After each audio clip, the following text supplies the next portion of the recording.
ফের বিতর্কে কোচবিহারের শহীদ বন্দনা মহিলা স্মৃতি আবাস। আজ সকালে হোমের বাথরুম থেকে এক কিশোরীর দেহ উদ্ধার হয়। হোম কর্তৃপক্ষের দাবি মানসিক অবসাদ থেকে আত্মঘাতী হয়েছে সে। ঘটনার তদন্তের নির্দেশ দিয়েছেন জেলা শাসক। শহীদ বন্দনা মহিলা স্মৃতি আবাস। জানুয়ারি মাসেই হোমেরই কয়েকজন নাবালিকাকে ধর্ষণের অভিযোগ ওঠে সাফাই কর্মীর বিরুদ্ধে। এবার এই হোম থেকে উদ্ধার কিশোরীর দেহ। রবিবার সকালে হোমের বাথরুমে এক কিশোরীর দেহ দেখতে পান বাকি আবাসিকরা। খবর দেওয়া হয় কর্তৃপক্ষকে। আসেন দায়িত্বপ্রাপ্ত কর্মীরা। দিন কয়েক আগেই জলপাইগুড়ি থেকে হোমে আসে এই কিশোরী। কর্তৃপক্ষের দাবি মানসিক অবসাদেই আত্মঘাতী হয়েছে সে। ঘটনার তদন্তের নির্দেশ দিয়েছেন জেলা শাসক। সোনিয়া নায়ক 14 ইয়ার্স ওল্ড বাচ্চা সুসাইড করেছে বলে ওরা আমাকে ইনফর্ম করেছে। আমরা প্রিলিমিনারি এনকোয়ারি জানতে পেরেছি ও থোড়া মেন্টালি ডিপ্রেস ছিল, ইমোশনালি খুব উইক ছিল। এই এখন অবধি আমরা জানতে পেরেছি। আমরা অলরেডি এনকোয়ারি করার জন্য ডিএসডব্লিউ আর এসডিওকে পাঠিয়েছি। কিশোরের মৃত্যুর সঠিক কারণ জানতে ময়নাতদন্তের নির্দেশ দিয়েছেন জেলা শাসক। জানুয়ারি মাসেও ধর্ষণের ঘটনায় সাফাই কর্মীর দিকে অভিযোগের আঙুল উঠলেও কোনো ব্যবস্থা নেয়নি হোম কর্তৃপক্ষ। এবার কি ব্যবস্থা নেওয়া হবে প্রশ্ন হচ্ছে। ব্যুরো রিপোর্ট 24 ঘন্টা। রাশনটাই প্যাশন ভক্তিপদ দাসের। সরকারি রাশন ব্যবস্থার মতনই নিজের মুদি দোকানে ডিসকাউন্ট দিয়ে থাকেন ফুলবাগানের ভক্তিপদ। তার দোকানে মুদির জিনিসে 50% পর্যন্ত ছাড় দুস্থ শিশু এবং বয়স্কদের জন্য।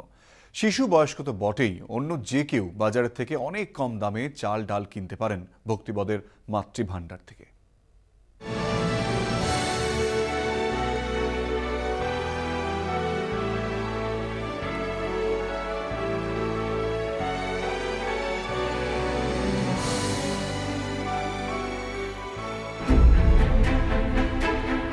কার্ডটাকে এন্ট্রি করে দিলাম, ঠিক আছে? এই মালটা তোমরা পাবে,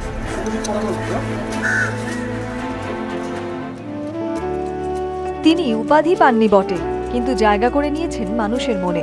তিনি ভক্তিপদ দাস। মুদি দোকান চালান। মুদি দোকান দিয়েই বিপ্লব করা যায় দেখিয়ে দিয়েছেন ফুলবাগানের ভক্তিপদ।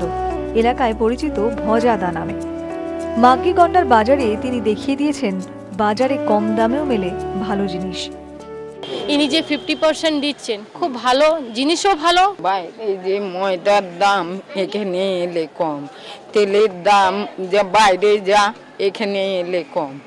মানুষকে বাঁচার রাস্তা করে দিচ্ছে, একটু আবার সুখ সুবিধা করে দিয়েছে, আমরা অর্ধেক মূল্যে পাই। বলেন এটা তো মানে খুবই ভালো করছে, আমরা ভাবতেই পারিনি। আমরা এই উপকার মানে ভাবা যায় না। এ কি সম্ভব? সংসদে সরকার নাস্তানাবুদ হচ্ছে, কমছে না ডালের দাম। বাজারের যে কোনো দোকানে গেলে 100 টাকা কিলোর নিচে মিলবে না মুগ মসুর। ভজাদার দোকানে কিন্তু পাওয়া যায় অনেক কমে। যে কোনো জিনিস অন্য যে কোনো দোকানের থেকে মেলে অনেক কম দামে। ভাঙা মসুর যেটা বাজারে গেলে আপনি বৈঠকখানা বাজারে গেলেও কমসে কম এটা 82 থেকে 85 টাকা দাম আছে, আমি দিই 75 টাকা। তাহলে বুঝুন ব্যবসায়ীরা কিভাবে মারে মানুষকে।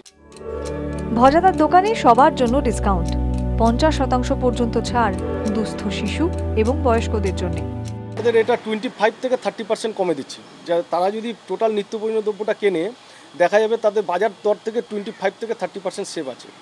যেমন 30% একদম আরামসে। আর 50% যেটা আমি করছি সেটা হচ্ছে বৃদ্ধ আর স্কুল বাচ্চাদের।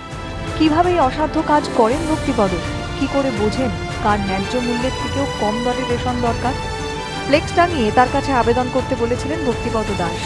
2000 আবেদন জমা পড়ে। এরপর নিজেই বাড়ি বাড়ি ঘুরে দেখে এসেছেন প্রয়োজনটা আসলে কার। এরকম আমি কার্ড করেছি।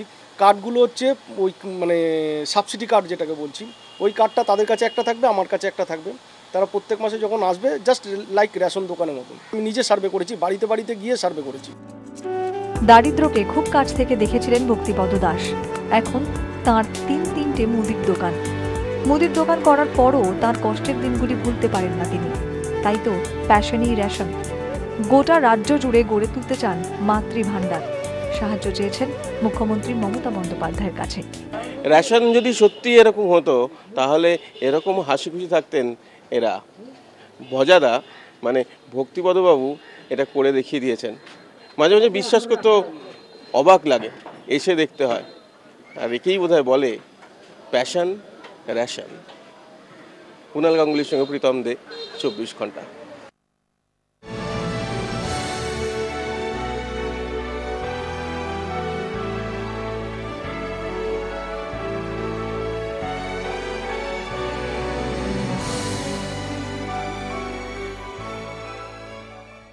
মূল্যবৃদ্ধিতে যখন নাজেহাল আম জনতা, স্বস্তির বাতাস এই ফুলবাগানের দোকানে। চালে ডালে 50% ডিসকাউন্ট, নিজের ব্যবসা থেকে রেশন ডিসকাউন্ট কিভাবে? স্টুডিওয়ে খোদ ব্যবসায়ী শক্তিপদ দাস। দেখুন প্যাশনের রেশন রাত 8টায়।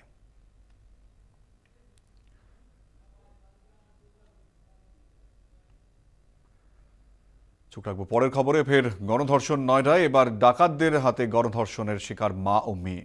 মর্মান্তিক এই ঘটনা ঘটেছে শুক্রবার রাতে বুলন্দশহরে। ঘটনায় এখনো পর্যন্ত 15 জনকে আটক করেছে পুলিশ। মূল অভিযুক্তদের খোঁজে চলছে তল্লাশি। রাতের অন্ধকারে ফের গণধর্ষণ, ডাকাত দলের হাতে গণধর্ষণের শিকার মা ও মেয়ে। ঘটনাস্থল নয়ডা, বুলন্দশহর। শুক্রবার গভীর রাত আত্মীয়ের অন্ত্যেষ্টিতে যোগ দিতে যাচ্ছিলেন ওই মহিলা ও তার কিশোরী কন্যা। সঙ্গে ছিলেন পরিবারের বাকিরাও। দোস্তপুরের কাছে গাড়ি পৌঁছতেই অন্ধকার ভেদ করে ছুটে আসে পাথর। বেসামাল হয়ে গাড়ি থামতেই ঘিরে ফেলে 12 জনের দুষ্কৃতী দল। तो उनको रोककर उनके परिवार को खेत में ले गए और उसमें उनके साथ मारपिटाई हुई और महिला जो थी उनके साथ उन्होंने दुर्व्यवहार किया, बदतमीजी की। শনিবার সকালে স্থানীয় থানায় অভিযোগ দায়ের করে পরিবার। ये जघन्य अपराध है, निंदनीय अपराध है। जो लोग इसमें हैं उनके खिलाफ, जैसा कि अभी प्रमुख सचिव साहब ने बताया, कठोर से कठोर धारा लगाई जाएगी, एनएसए लगाया जाएगा। और मैं समझता हूँ कि हम लोग इसके लिए फास्ट ट्रैक कोर्ट की भी रिक्वेस्ट करेंगे। নয়ডায় ফের গণধর্ষণের ঘটনায় অখিলেশ সরকারকে চেপে ধরেছে বিরোধী শিবির। প্রশ্ন উঠছে উত্তরপ্রদেশের আইন শৃঙ্খলা পরিস্থিতি নিয়েও। प्रदेश के लोगों को जवाब देना होगा, उत्तर प्रदेश की सरकार को जवाब देना होगा कि आखिरकार ये उत्तर प्रदेश कहां जा रहा है। किस तरह से गुंडे बदमाशों के हौसले बुलंद हैं। कानून व्यवस्था नाम की लगता है चीज कहीं रह नहीं गई है। প্রবল চাপের মুখে 24 ঘন্টার মধ্যে অভিযুক্তদের গ্রেফতারের নির্দেশ দিয়েছেন উত্তরপ্রদেশের মুখ্যমন্ত্রী। নির্ভয়া কাণ্ডের পর করা হয়েছে আইন, কিন্তু তারপরও কমছে না নারীদের উপর নির্যাতনের বহর। নয়ডার ঘটনা আরও একবার চোখে আঙুল দিয়ে দেখিয়ে দিল সে কথাই। ব্যুরো রিপোর্ট, 24 ঘন্টা।